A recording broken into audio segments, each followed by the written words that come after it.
বলো কি, আমার বুকের হাড় তো ওটার মধ্যেই ছিল। আমার ২৬ বছরের যৌবন তো ওটার চারিদিকেই বেড়ে উঠেছিল।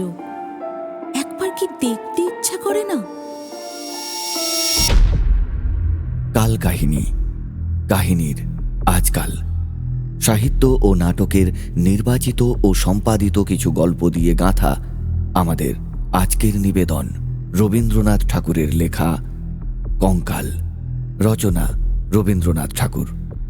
নির্দেশনা, পোস্টার ডিজাইন ও আবহ সঙ্গীতে আমি ইন্দ্র। সামগ্রিক ভাবনা, সম্পাদনা ও গল্প পাঠে অজয়। অন্যান্য চরিত্রে স্বস্তিক, ইন্দ্র ও কঙ্কালের ভূমিকায় জয়িতা। শুরু হচ্ছে কাল কাহিনীর আজকের নিবেদন রবীন্দ্রনাথ ঠাকুরের লেখা কঙ্কাল।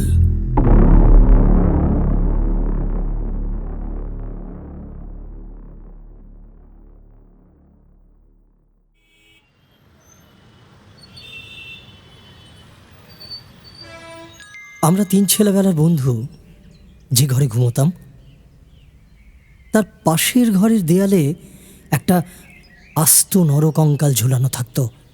রাতে হাওয়ায় তার হাড়গুলো খটখট শব্দ করে নড়ত, আর দিনের বেলায় আমাদেরই সেই হাড় নাড়াতে হতো।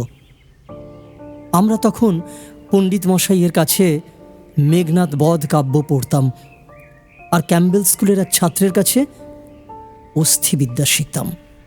আমাদের অভিভাবকের ইচ্ছে ছিল আমাদের সব বিদ্যায় পারদর্শী করে তুলবেন, এবং তাও যত তাড়াতাড়ি সম্ভব।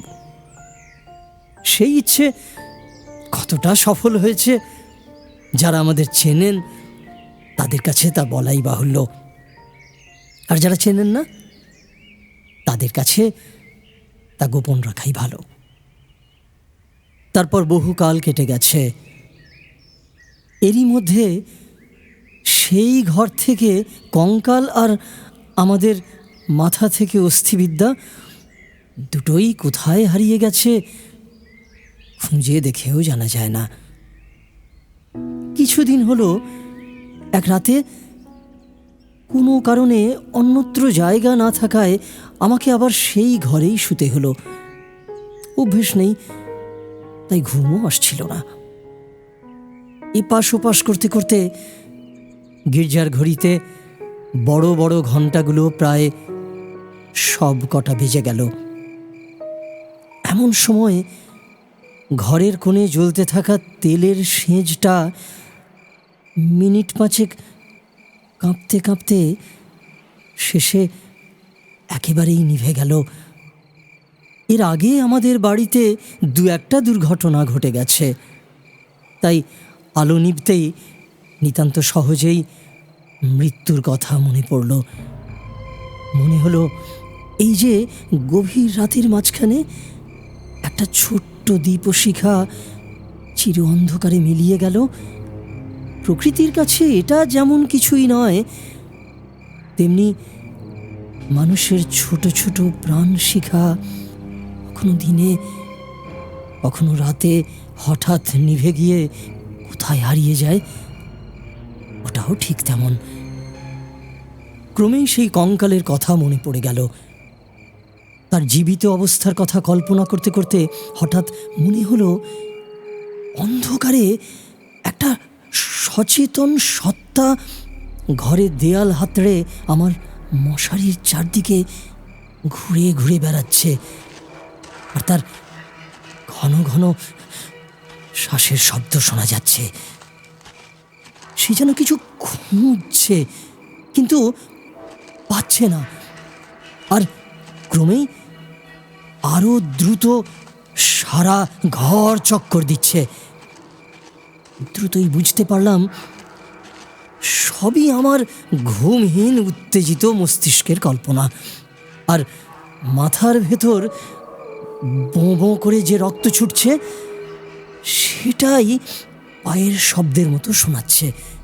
কিন্তু তবু গা ছমছম করতে লাগলো। এই অকারণ ভয় কাটানোর জন্য জোর করে বললাম, কে? পায়ের শব্দ আমার মশারির কাছে এসে থেমে গেল। আর একটা উত্তর শুনতে পেলাম। আমি। আমার সেই কঙ্কালটা কোথায় গেছে সেটাই খুঁজতে এসেছি। আমি ভাবলাম, নিজের কল্পনার সৃষ্টি আমাকে ভয় দেখাতে পারবে না। পাশের বালিশটা শক্ত করে আঁকড়ে ধরে খুব স্বাভাবিক সুরে বললাম, এই গভীর রাতে কাজটা বেশ বের করেছ, কিন্তু এখন সেই কঙ্কাল তোমার কি কাজে লাগবে শুনি? অন্ধকারে মশারির একেবারে কাছ থেকে উত্তর এলো, বলো কি, আমার বুকের হাড় তো ওটার মধ্যেই ছিল। আমার ২৬ বছরের যৌবন তো ওটার চারিদিকেই বেড়ে উঠেছিল। একবার কি দেখতে ইচ্ছা করে না? আমি সাথে সাথেই বললাম, হ্যাঁ, কথাটা ঠিকই, তা তুমি খুঁজে দেখো গে, আমি একটু ঘুমানোর চেষ্টা করি। সে বলল, তুমি একলা আছো বুঝি? তাহলে আমি একটু বসি। চলো একটু গল্প করা যাক। ৩৫ বছর আগে আমিও মানুষের পাশে বসে মানুষের সঙ্গে গল্প করতাম। এই ৩৫টা বছর আমি শুধু শ্মশানের হাওয়ায় হু হু শব্দ করে ঘুরে বেরিয়েছি। আজ তোমার কাছে বসে আরেকবার মানুষের মতন গল্প করি। আমি বুঝতে পারলাম আমার মশারির কাছেই কেউ যেন একটা বসলো। নিরুপায় হয়ে বেশ খানিকটা উৎসাহ নিয়েই বললাম, হ্যাঁ, সেই ভালো, যাতে মন বেশ ভালো হয়ে যায় এমন একটা গল্প বলো দেখি। সে বলল, সবচেয়ে মজার গল্প যদি শুনতে চাও তাহলে আমার জীবনের কথাই বলি। গির্জার ঘড়িতে ঢং ঢং করে 2টো বাজল। যখন মানুষ ছিলাম আর খুব ছোট, তখন একজনকে জমের মতন ভয় পেতাম। সে ছিল আমার স্বামী। মাছ যখন বড়শিতে ধরা পড়ে তার ঠিক যেমনটা লাগে, আমারও ঠিক তেমনিই লাগতো।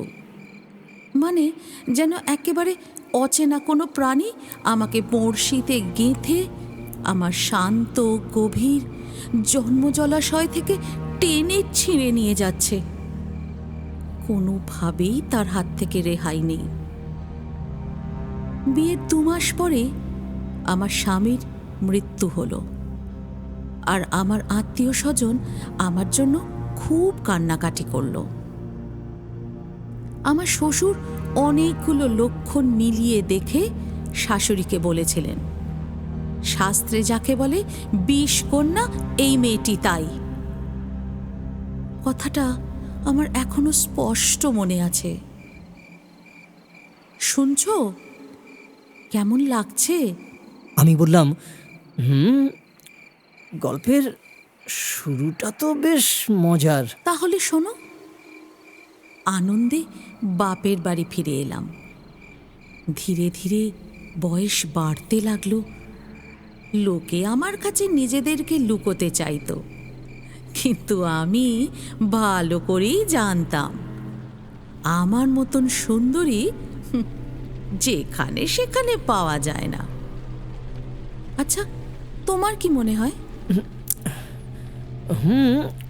হতেই পারে, কিন্তু আমি তো তোমাকে কখনো দেখিনি। দেখোনি? কেন? আমার সেই কঙ্কাল? আমি ঠাট্টা করছি। তোমাকে কি করে প্রমাণ করব যে ওই ফাঁকা চোখের কোটর দুটোর মধ্যে একদিন বড় বড় টানা কালো 2টো চোখ ছিল, আর লাল ঠোঁটের ওপরে যে হালকা হাসিটা খেলতো তার সঙ্গে এখনকার খোলা দাঁতের ভয়ঙ্কর হাসির কোনো তুলনাই হয় না। আর এই কয়েকটা লম্বা শুকনো হাড়ের ওপর একদিন কত লাবণ্য, কত সৌন্দর্য, যৌবনের কত শক্ত অথচ কোমল ভরাট রূপ প্রতিদিন ফুটে উঠত। সেসব বলতে গেলে আমারই হাসি পায়, আবার রাগও ধরে। আমার সেই শরীর থেকে যে অস্থিবিদ্যা শেখা যায়, তখনকার নামকরা ডাক্তারেরাও সেটা বিশ্বাস করত না। আমি জানি এক ডাক্তার তার এক বিশেষ বন্ধুকে আমাকে কনক চাঁপা বলেছিলেন। তার মানে এই যে পৃথিবীর আর সব মানুষই ছিল অস্থিবিদ্যা আর শরীর তত্ত্ব শেখার উদাহরণ, কেবল আমিই ছিলাম শুধু সৌন্দর্যের মূর্তি, একদম ফুলের মতো। কনক চাঁপার ভেতরে কি সত্যিই কোনো কঙ্কাল থাকে?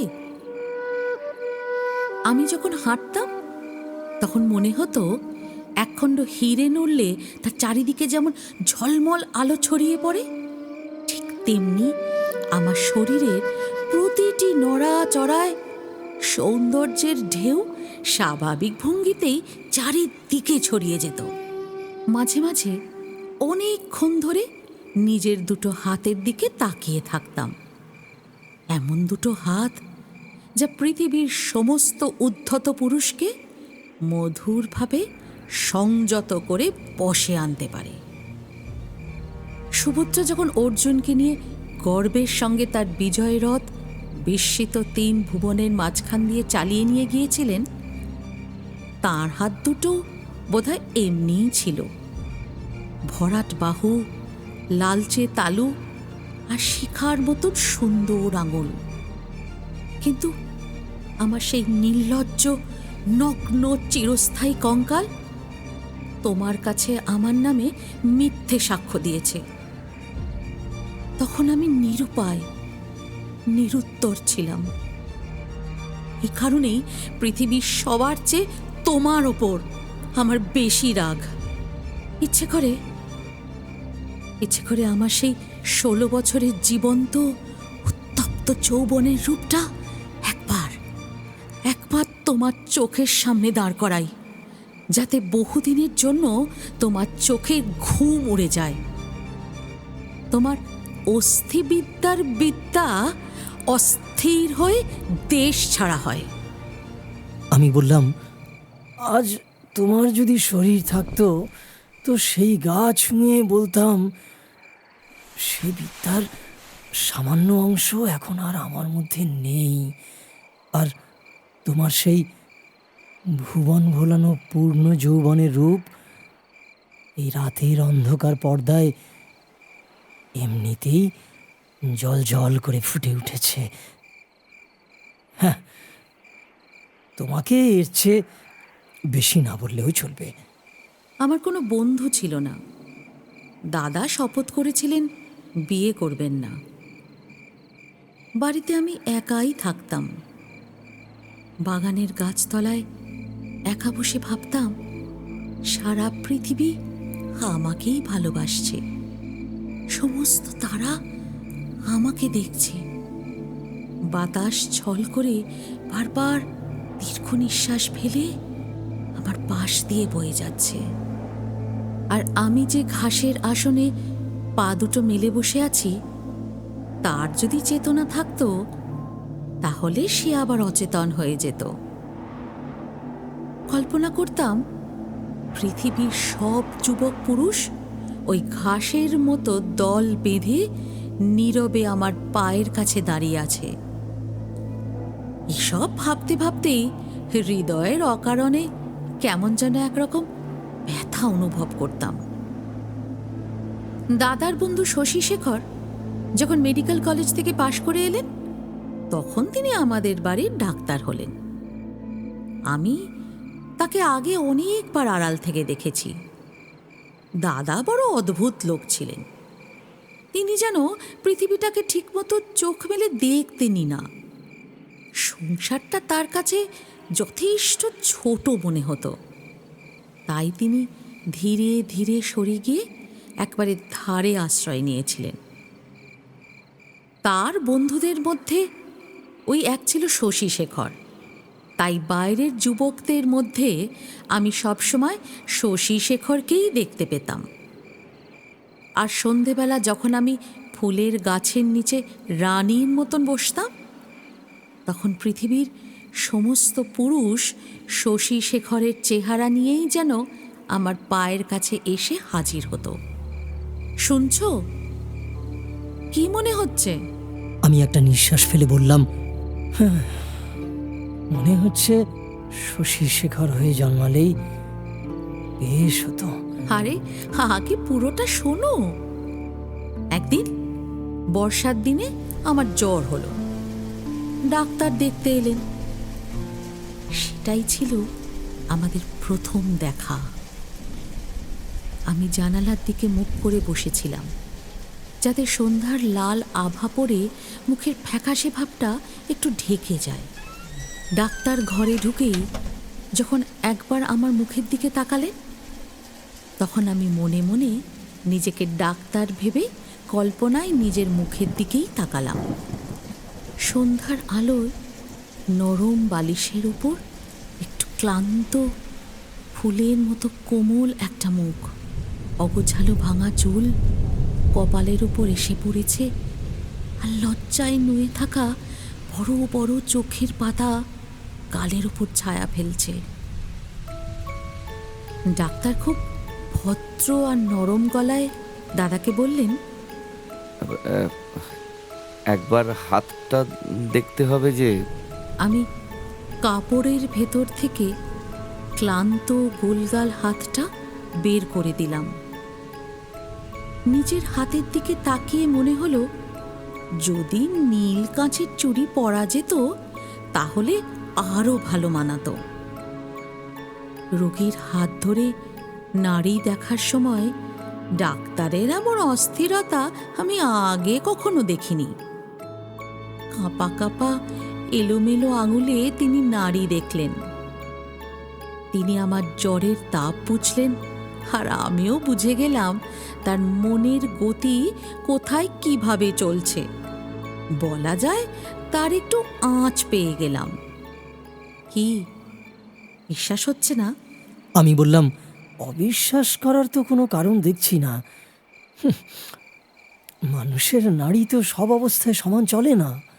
ধীরে ধীরে আরও কয়েকবার অসুস্থ হবার আর সেরে ওঠার মধ্যে দিয়ে বুঝতে পারলাম, আমার সেই সন্ধেবেলার কল্পনার চিন্তা ভাবনায় পৃথিবীর কোটি কোটি পুরুষের ভিড় কমতে কমতে শেষ পর্যন্ত একজনে এসে দাঁড়ালো, আর আমার পৃথিবীর প্রায় জনশূন্য হয়ে গেল। দুনিয়ায় তখন শুধু একজন ডাক্তার আর একজন রোগী পড়ে রইল। আমি গোপনে সন্ধেবেলা বাসন্তী রঙের শাড়ি পরতাম, ভালো করে খোঁপা বেঁধে তাতে এক গোছা বেল ফুল গুঁজতাম, হাতে আয়না নিয়ে বাগানে গিয়ে বসতাম। কেন? নিজেকে দেখলে আর তৃপ্তি হয় না, যে সত্যিই হয় না। কারণ আমি তো তখন শুধু নিজেকে দেখতাম না, আমি একা বসেও দুজন হয়ে যেতাম। আমি তখন ডাক্তার হয়ে নিজেকেই দেখতাম, মুগ্ধ হতাম, ভালোবাসতাম, আদর করতাম, অথচ বুকের ভেতর থেকে সন্ধ্যার হাওয়ার মতো একটা দীর্ঘ নিঃশ্বাস হু হু করে বেরিয়ে আসত। সেই থেকে আমি আর একলা ছিলাম না। হাঁটার সময় চোখ নামিয়ে দেখতাম আমার পায়ের আঙুলগুলো মাটিতে কিভাবে পড়ছে, আর ভাবতাম এই হাঁটা চলা আমাদের সদ্য পাশ করা ডাক্তারটির কেমন লাগে। দুপুরবেলা জানালার বাইরে ঝাঁঝা রোদ পড়ত, চারিদিকে নিস্তব্ধতা, মাঝে মধ্যে অনেক দূরের আকাশে একটা চিল শব্দ করে উড়ে যেত, আর আমাদের বাগানের দেয়ালের বাইরে খেলনা বিক্রেতা সুর করে ডাকতো, খেলনা চাই, খেলনা, চুরি চাই। তখন আমি একটা ধবধবে পাতলা চাদর বিছিয়ে নিজের হাতে বিছানা বানিয়ে শুয়ে পড়তাম। একটা খোলা হাত নরম বিছানার ওপর অবহেলায় ছড়িয়ে রেখে ভাবতাম, এই হাতটা এমন ভঙ্গিতে কে যেন দেখতে পাচ্ছে, যেন কেউ দুটো হাত দিয়ে আমার হাতটা তুলে নিচ্ছে, কেউ যেন আমার লালচে তালুর ওপর একটা চুমু রেখে আবার ধীরে ধীরে সরে যাচ্ছে। গল্পটা যদি এখানেই শেষ হয় তাহলে কেমন হয়? আমি বললাম, মন্দ হয় না, একটু অসম্পূর্ণ থেকে যায় বটে, কিন্তু ওইটুকু নিজের মনে মনে পূরণ করে নিলে বাকি রাতটা দিব্যি কেটে যায়। কিন্তু তাহলে গল্পটা যে বড় গম্ভীর হয়ে যায়। এর মজাটুকু থাকে কোথায়? ওর ভেতরের কঙ্কালটা তখন সবগুলো দাঁত বের করে দেখা দেয় কই। তারপর শোনো, একটুখানি পসার হতেই আমাদের বাড়ির নিচতলায় ডাক্তারবাবু তার চেম্বার খুললেন। তখন আমি মাঝে মধ্যে হাসতে হাসতেই ওষুধের কথা, বিষের কথা, কি করলে মানুষ সহজে মরে, তাকে এইসব প্রশ্ন করতাম। ডাক্তারের কথা উঠলেই ডাক্তারের মুখ খুলত। শুনতে শুনতে মৃত্যু যেন খুব চেনা ঘরের লোকের মতন হয়ে উঠল। ভালোবাসা আর মৃত্যু, কেবল এই দুটোকেই তখন সারা পৃথিবী জুড়ে দেখতে পেলাম। আমার গল্প প্রায় শেষ হয়ে এসেছে, আর খুব বেশি বাকি নেই। আমি মৃদুস্বরে বললাম, রাতও তো প্রায় শেষ হয়ে এলো। কিছুদিন ধরে দেখছিলাম ডাক্তারবাবু যেন খুব অন্যমনস্ক হয়ে পড়েছেন, আর আমার সামনে যেন বেশ অপ্রস্তুতে থাকছেন। একদিন দেখলাম তিনি একটু বেশি সাজগোজ করে দাদার কাছ থেকে জুড়ি গাড়ি ধার চাইলেন, রাত্রে কোথাও যাবেন। আমি আর নিজেকে সামলাতে পারলাম না। দাদার কাছে গিয়ে নানা কথা বলতে বলতে শেষে জিজ্ঞাসা করলাম, আচ্ছা দাদা, ডাক্তারবাবু আর জুড়ি গাড়ি নিয়ে কোথায় যাচ্ছেন? দাদা সংক্ষেপে বললেন, মরতে। আমি বললাম, না না, সত্যি করে বলো না। তখন তিনি পূর্বাপেক্ষা কিঞ্চিত খোলসা করে বললেন, বিয়ে করতে। হ্যাঁ। আমি বললাম, সত্যি নাকি? এই বলে খুব হাসতে লাগলাম। আস্তে আস্তে শুনলাম এই বিয়েতে ডাক্তার নাকি 12,000 টাকা পাবে। কিন্তু আমার কাছে এই খবর লুকিয়ে রেখে আমাকে অপমান করার মানে কি? আমি কি তার পায়ে ধরে বলেছিলাম যে তিনি এমন করলে আমি বুক ফেটে মরে যাব? পুরুষদের বিশ্বাস করার জো নেই। পৃথিবীতে আমি মাত্র একজন পুরুষকেই দেখেছি, আর এক মুহূর্তেই সব জেনে গিয়েছি। ডাক্তার রোগী দেখে সন্ধ্যার আগে ঘরে ফিরলে আমি তাকে হাসতে হাসতে বললাম, কে ডাক্তার মশাই, আজ নাকি আপনার বিয়ে?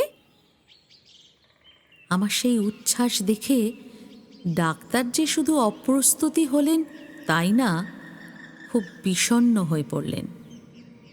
আমি জিজ্ঞাসা করলাম, বাজনা বাদ্য কিছুই নেই নাকি? শুনে তিনি হালকা একটা নিঃশ্বাস ফেলে বললেন,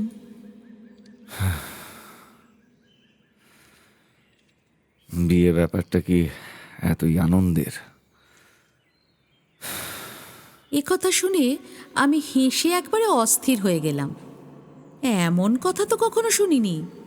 আমি বললাম, ও সব হবে না, বাজনা চাই, আলো চাই। দাদাকে এমন ব্যস্ত করে তুললাম যে তিনি তক্ষুনি একটা উৎসবের আয়োজন শুরু করে দিলেন।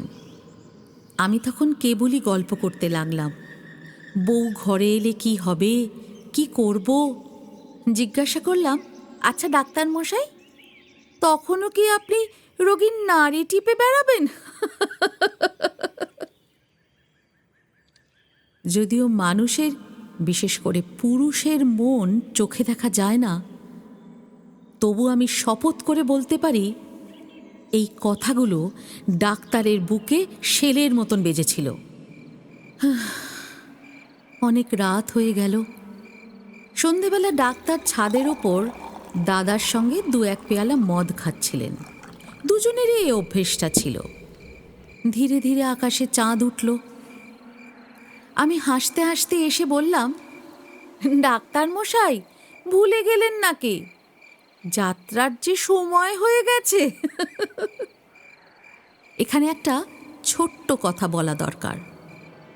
ইতিমধ্যে আমি গোপনে ডাক্তারের চেম্বারে গিয়ে একটু গুঁড়ো সংগ্রহ করে এনেছিলাম, আর সুযোগ বুঝে চুপি চুপি সেই গুঁড়ো কিছুটা ডাক্তারের গ্লাসে মিশিয়ে দিয়েছিলাম। কোন গুঁড়ো খেলে মানুষ মরে, আমি সেটা ডাক্তারের কাছ থেকেই শিখেছিলাম। ডাক্তার এক চুমুকে এই গ্লাসটা শেষ করে একটু ভেজা ভারী গলায় আমার মুখের দিকে করুণ দৃষ্টিতে তাকিয়ে বললেন,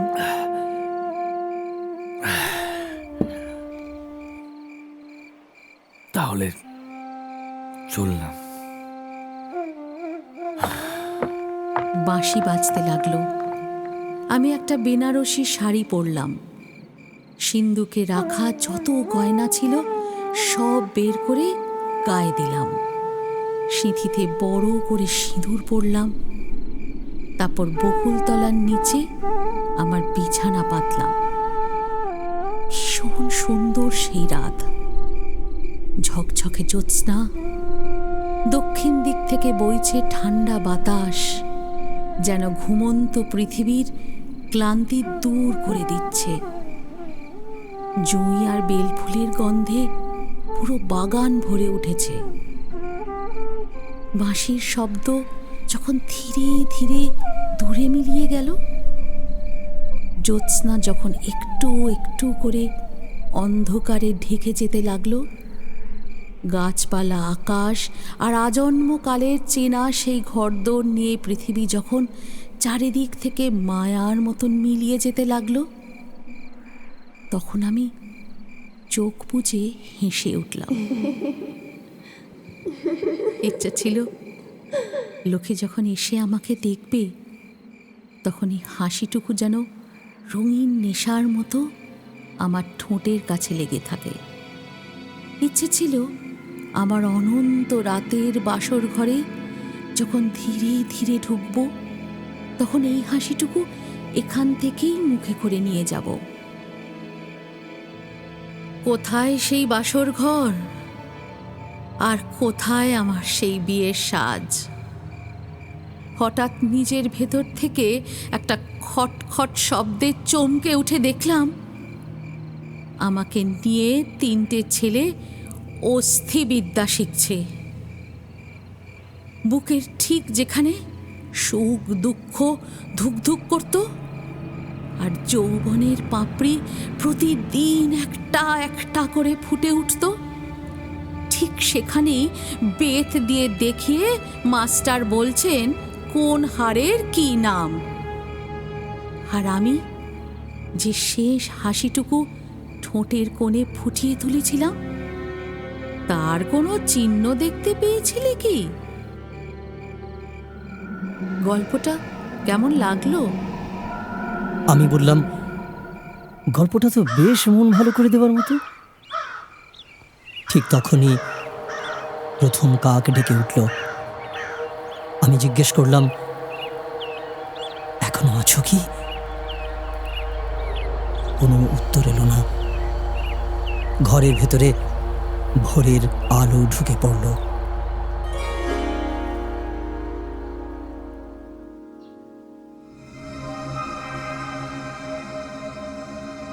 এতক্ষণ শুনলেন রবীন্দ্রনাথ ঠাকুরের লেখা কঙ্কাল। নির্বাচিত কিছু জনপ্রিয় গল্প শুনতে আমাদের চ্যানেলটি সাবস্ক্রাইব করুন।